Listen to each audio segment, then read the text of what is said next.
a lo que voy es que nunca es tarde para emprender, po.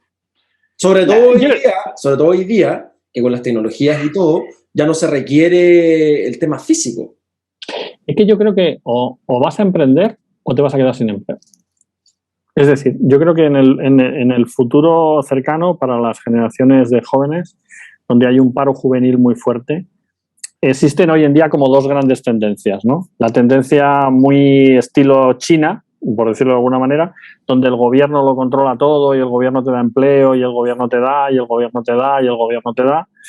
Y entonces hay una serie de pensamiento, y sobre todo en la izquierda, que va direccionado hacia ese papá gobierno que te lo da todo, que nos lleva a una distopia llamada 1984, que ya la escribió George Orwell. Y el otro lado es un mundo donde la gente emprende. Es un mundo donde no tienes un empleo fijo, tienes que estar todo el rato formándote, tienes que estar todo el rato inventándote, tienes que estar todo el rato buscando oportunidades para ver dónde te colocas, cómo lo haces, y tienes que llevar un equipaje muy liviano.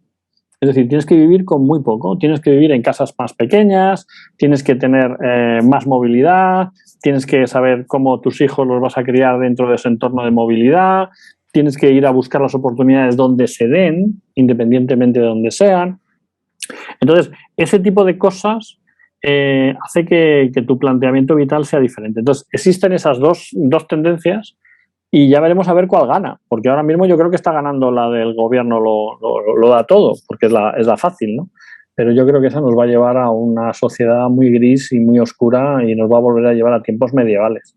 Pero bueno, yo ahí lo dejo. No creo que lo vaya a ver. Juanjo, y si tuvieras que darle una sugerencia o un consejo a los jóvenes que tal vez hoy día tienen 16, 17, 18 años, ¿cuál sería? Que sean muy independientes, que no tengan, ¿cómo se dice? Enlaces, que sean como radicales libres, ¿no? En la química.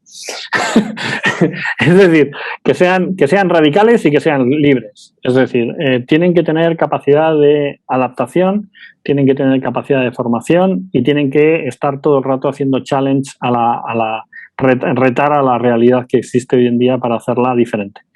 ¿Por qué? Porque estamos en un mundo cambiante en el sentido de que ya estamos en el final de un modelo. Entonces, al final de los modelos hay que mirar qué pasó cuando hubo el final de la primera revolución industrial, o qué pasó cuando cayó el Imperio Romano, o qué pasó cuando el sistema medieval colapsó. Es decir, o qué pasó cuando el Imperio Británico colapsó, o qué pasó cuando el Imperio Español colapsó, o qué pasó cuando el imperio de las dinastías mongolas también colapsó. Es decir, tienes que buscar situaciones que te sean relevantes, que te puedas sacar aprendizaje de eso y entender que lo que va a venir después no se va a parecer a lo que hay ahora. Hoy en día hay una frase que se dice que esta es la primera generación que ha vivido peor que la de sus padres. Eso es mentira. Ha habido muchas generaciones que han vivido mucho peor que la de sus padres. Y si no, que se lo digan a toda la gente que vivió la Segunda Guerra Mundial. Es decir, la Primera Guerra Mundial se pasó razonablemente bien, y no voy a decir que se pasara bien, pero la Segunda Guerra Mundial fue un fracaso para toda una generación que casi hubo algunos casos que hubo personas que tuvieron que luchar las dos guerras.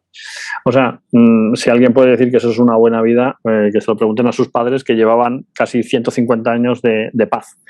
Entonces, ese tipo de situaciones hay que relativizarlas y hay que saber que vamos a pasar por un bache y que ese bache lo van a tener que sacar ellos porque históricamente les toca a ellos sacarlo. Creo que antes no se tenía tanta conciencia de lo que pasaba, es decir, tú te enfrentabas a la vida de una forma totalmente naif y de frente y te enfrentabas a las cosas tal como venían, y hoy en día hemos perdido un poco ese componente de inocencia frente a la realidad. Hoy en día tenemos tanta información que sabemos lo que está pasando. Entonces, como sabemos lo que está pasando y lo sabemos además en el minuto de lo que está pasando, entonces en realidad debemos tomar conciencia de que verdaderamente esto está pasando de verdad, que no es una cosa, que es que ya el petróleo se acaba, tenemos que cambiar el sistema energético, tenemos que cambiar el sistema financiero, tenemos que cambiar el sistema educativo, tenemos que cambiar el sistema productivo, tenemos que cambiar un montón de cosas. Y que la verdad es que no es fácil y no va a ser fácil para los chicos que tengan que enfrentarse con ellos, para las generaciones que tengan que enfrentarse con ellos. Ahora, el ser humano tiene una capacidad de adaptación increíble. Increíble, somos sí. increíbles, somos una raza totalmente buena para adaptarse y para salir adelante, y lo hemos demostrado en muchos momentos críticos de la historia donde podíamos haber involucionado a unas situaciones que no se dieron porque ha habido gente que ha sabido liderar esos cambios y hacerlos y hacer que sus comunidades tiren hacia adelante.